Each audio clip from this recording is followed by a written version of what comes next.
Hey, what's going on? Maneli, Jamal here. And today I'm going to be going over a question that one of my Patreon members asked me. And it goes like this. How do you reconnect to your own song when you've played it so much and you are tired of it? Be it for yourself, streaming, a performance. In our recent chat, you mentioned the importance of muscle memory to carry a lot of it and perhaps allow more connection back to the emotions. Is there anything else that you might do other than simply moving on to something else? Are there any areas musically, compositionally, theoretically, technically, etc., be it specific to the guitar or music in general, that you want to develop or learn more of? Were there particular areas that were challenging for you and took time to demystify in the past? You've channeled a lot of your life experiences and journey into your music. Presently, are there any other things outside of music you do that directly or indirectly support your musical expression? That's a great question from Keon over at my Patreon page. Thank you so much for asking that. And this is obviously, there's a lot of elements to this question, so I'm gonna try to go in order about how do I reconnect to the song when I've played it so much. Obviously, a big part of it is muscle memory, and a big part of it is, especially at shows. At shows, I really try to get into that mindset of like, what was the song initially about? How can I still try to convey the emotions of this piece? And my dad said something really cool that I want to share with you. He said, you have to play when you're performing it like someone is listening to it, but they're deaf and they can't hear you. So all you need to do, you have to show your expression of your body, of your face. Imagine that that person there listening in the audience doesn't actually have ears to listen with, but they have eyes. And so for the last part of the question, which was about if there are other things that I do that directly or indirectly support my musical expression, I would say yes.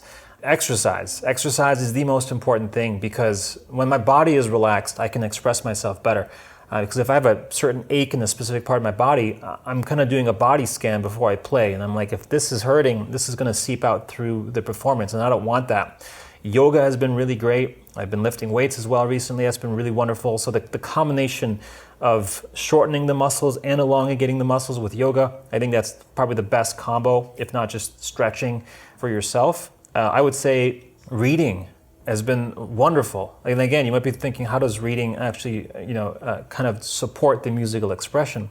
If it allows me to verbalize things better, I feel like I can actually play better if I can verbalize certain emotions of what the song's about. It actually allows me to get in a different state than when I'm just feeling the music. Feeling it is great, and trust me, there's nothing wrong with that. If you're just doing that, you're great.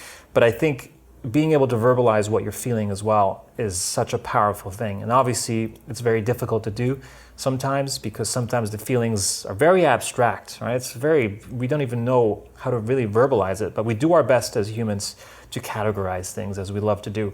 Other than that, I would say nature has been a great inspiration for expression because I'm a very visual person, as you may know, and so when I'm outside in nature, like walking my dog or something, and that could be considered an exercise too, of course, but I think just being observant and being mindful towards what is around you makes you appreciate the little details of life, right? And I know that right now everyone's on their phone. You're probably watching this on your phone. Nothing wrong with that.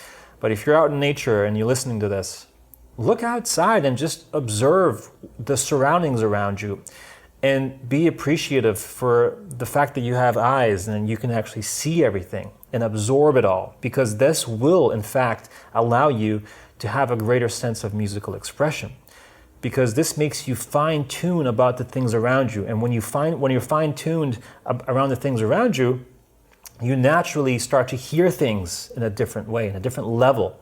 So when you're playing music, you're much more aware of the little nuances, the little subtleties of music. That is what makes music so powerful to begin with. So there's a lot of these sort of transferable skills that I love to take from an outside world perspective and then bringing that into my inner world through the art and through the music. It's a really cool thing, and if you never try that, that could be a really good exercise for you to get outside, being mindful towards your surroundings.